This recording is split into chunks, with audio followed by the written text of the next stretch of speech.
I hid inside an old grain elevator office. A widow whispered, "He's been telling the bank I'm already dead." Barrett Quimby had $8, a duffel bag with a set of hand tools he'd carried since his last steady job on a grain elevator maintenance crew, and a habit of checking any old elevator office he passed for shelter. A habit that had led him, more than once that year, to exactly the kind of forgotten structure that kept him dry for a few hours at a stretch. He was 22 years old, laid off 8 months earlier, when the regional co-op that employed him consolidated its maintenance operations, eliminating his entire position in a single afternoon. He had been moving through farm country ever since, taking whatever short-term work he could find. The consolidation notice had come with barely 2 weeks' warning, and Barrett had spent the 8 months since relearning, farm town by farm town, that his particular skill with elevator machinery mattered a great deal less to most temporary employers than whether he had a fixed address and a reference from the last 6 months. He had grown up around exactly this kind of equipment his whole life, his own father having maintained grain elevators for nearly 3 decades before him, and he had learned, riding along on service calls from an early age, to read the particular quiet of an abandoned structure, understanding the difference between a building genuinely forgotten and one someone had recently, deliberately, been avoiding notice within. He found the old elevator office on a cool evening in early autumn, its door unlocked despite the structure's evident disuse, and slipped inside quietly, hoping for nothing more than a dry corner to wait out the coming dusk. The office itself held decades of accumulated dust, an old desk and filing cabinet still standing where some long-departed clerk had last left them. The whole space carrying the particular stillness of a place time had simply passed by rather than actively destroyed. He had barely stepped through the door when a hand closed over his arm, and a voice, barely above a whisper, spoke urgently into his ear. "Please, don't make a sound. If they know anyone's here, it complicates everything." In the dim light filtering through the office's grimy window, Barrett made out an elderly woman crouched behind an overturned desk, her expression carrying a fear considerably more complicated than simple surprise at his sudden arrival. "I won't make a sound," Barrett whispered, matching her careful volume even though he didn't yet understand why quiet mattered so much. "I didn't know anyone was here. I'm sorry to intrude." "You're not intruding," the woman whispered. "Name's Cordelia Winlock. I've been hiding in this old elevator office since this morning, ever since I learned my late husband's former business partner has been telling my own bank that I'm dead. He's been telling them I'm already dead, using some kind of forged certificate, trying to gain control of my accounts and this property before I can properly prove I'm still standing right here." "How is that even possible?" Barrett asked. "Surely a bank wouldn't simply accept a claim like that without real verification." "I don't fully understand it myself," Cordelia said. "A bank representative visited my home this morning, asking to speak with whoever was currently managing my estate, mentioning a filed death certificate and a man named Silas Reeve claiming authority over my affairs as executor. I slipped out the back before he saw me, terrified of what might happen if the bank's own confusion somehow got formalized before I could properly contest it." Over the following hour, hiding together in the dim elevator office, Cordelia told Barrett the fuller story of exactly how a fraud this bizarre had come to threaten her own continued existence, at least on paper.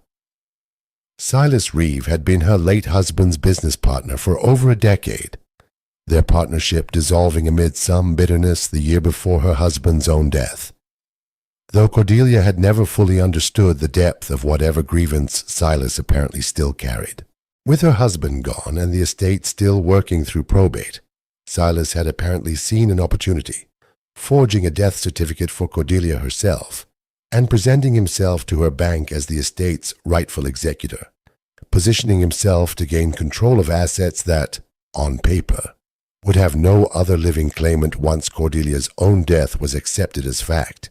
"I always knew Silas resented how the partnership dissolved," Cordelia said, "but I never once imagined he'd escalate to something quite this extreme." I don't know what he actually expected, beyond perhaps hoping I'd never notice until the accounts were already transferred somewhere he could access them freely. "I don't understand how he expects this to actually work," Cordelia said. "I'm plainly alive. Surely that becomes obvious the moment anyone actually looks for me directly." "I think he's counting on confusion and paperwork moving faster than anyone bothering to verify directly," Barrett said. "If he can get accounts frozen or transferred based on the fraudulent certificate before anyone catches the discrepancy, he might create exactly the kind of bureaucratic tangle that takes considerable time and effort to properly unwind, even once the fraud becomes obvious. I need proof I'm alive that's more convincing than simply showing up and saying so," Cordelia said. "I don't know why that feels like it should be more complicated than it actually is, but apparently a forged certificate carries considerable weight until someone with proper standing challenges it directly." Barrett spent the following hours doing the only thing he knew how to do with what little he had. He helped Cordelia think through exactly what documentation would most quickly and conclusively prove her continued existence.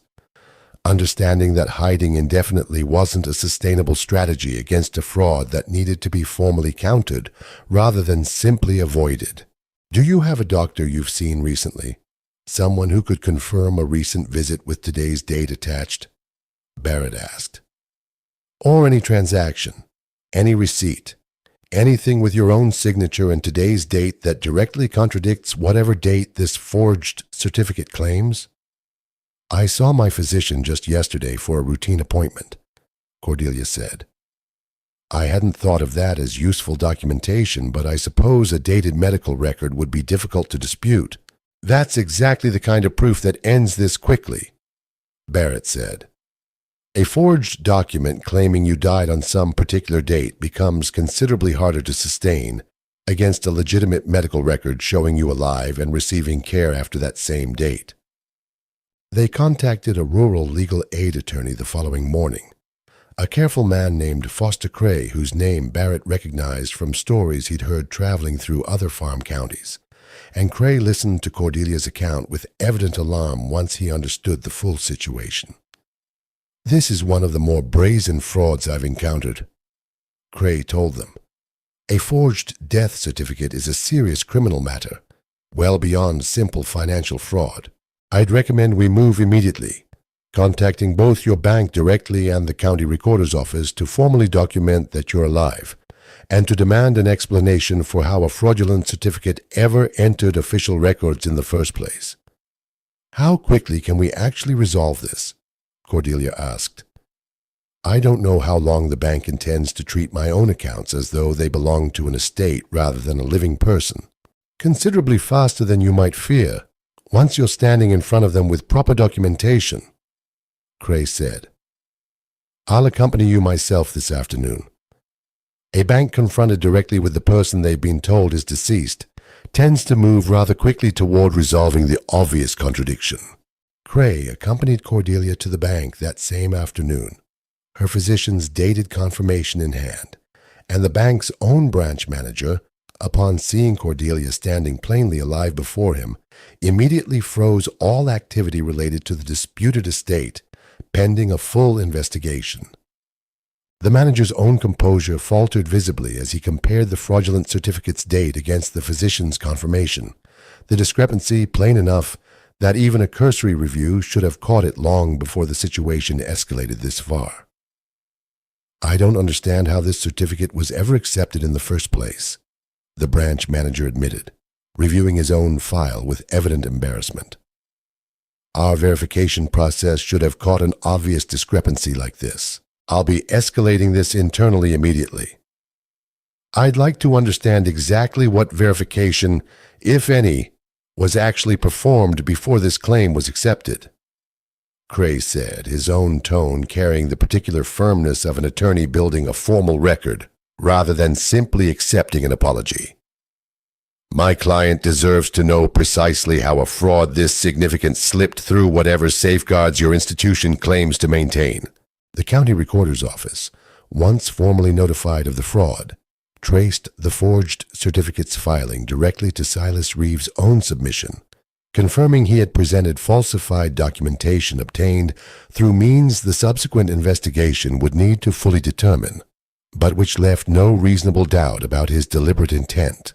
The recorder's own clerk expressed genuine shock at the discovery, noting that verification procedures for death certificates typically relied on funeral home confirmation, a step Silas had apparently circumvented entirely through means that would become clearer once the criminal investigation proceeded further.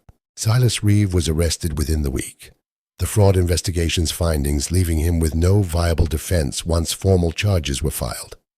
His own signature on the fraudulent filing providing exactly the evidence needed to prosecute the case fully. I don't know how to describe what it feels like, spending a full day hiding from my own bank, because a man decided declaring me dead was easier than simply asking for whatever he actually wanted, Cordelia told Barrett, once the fraud's full resolution was confirmed. I'd nearly convinced myself I would need to somehow prove my own existence indefinitely, against a system that seemed entirely willing to simply accept a piece of paper over the plain fact of me standing in front of them. You didn't need to prove anything indefinitely, Barrett said. You simply needed the right documentation gathered quickly enough to counter a fraud that was never going to hold up against genuine scrutiny. Barrett stayed on with Cordelia through that winter, and the ones that followed, the elevator office that had first given him an evening's shelter, and Cordelia an evening's refuge, becoming, gradually, something closer to a shared landmark than either of them had expected when a stranger first slipped through its door into the middle of somebody else's fear. He spent that first year helping Cordelia manage the estate's remaining probate matters properly, work considerably complicated by the fraud's aftermath, and found himself, gradually, becoming a steady presence in a household that had faced, in a single strange day, one of the more bizarre threats either of them had ever encountered. Cordelia, in turn, began telling the story more openly to friends and neighbors as the months passed, the initial mortification of having been declared dead on paper gradually giving way to something closer to dark humor about the whole absurd episode. My husband would have found this whole situation almost darkly amusing, in a way I don't yet manage myself, Cordelia told Barrett one evening, the two of them sitting together in her own kitchen, warm and well lit in a way that felt finally entirely safe. He always said Silas had a talent for overcomplicating simple problems with elaborate schemes, when honesty would have served him considerably better in the end. I think there's something almost fitting about a scheme this elaborate collapsing over something as simple as a dated doctor's appointment, Barrett said. Perhaps, Cordelia said. I don't know that I'll ever fully stop being unsettled by how close bureaucracy came to accepting a lie over the plain truth of me. But I suppose there's some comfort in knowing the truth won out in the end, however narrowly. Barrett wrote to his own father that winter, describing the elevator office and the whole strange sequence of events that had led a routine search for shelter to become, in the end, exactly the kind of steady purpose he'd feared he might never find again after the consolidation ended his own maintenance career. His father's reply came a few weeks later, brief but proud in the particular way Barrett remembered him always being. Told you a good elevator man's habit of checking every structure properly would eventually lead somewhere worth staying. Proud of you for helping her fight paperwork with more paperwork, when a fraud this strange needed exactly that kind of patient. Careful response. So here's the question worth sitting with tonight. How many fraud schemes rely entirely on paperwork moving faster than truth, counting on bureaucracy to accept a fabricated claim before anyone bothers to verify it against the plain, living facts standing right in front of them? And what does it take? A stranger seeking shelter in the same hiding place, a doctor's dated confirmation, an attorney willing to move immediately once he understood the fraud's genuine severity. For someone to finally prove, beyond any forged documents claim, that they were never actually gone at all. If this story stayed with you, Subscribe to Ember and Rail, because there's always room by the fire for one more. And tell us in the comments where in the world you're watching from tonight.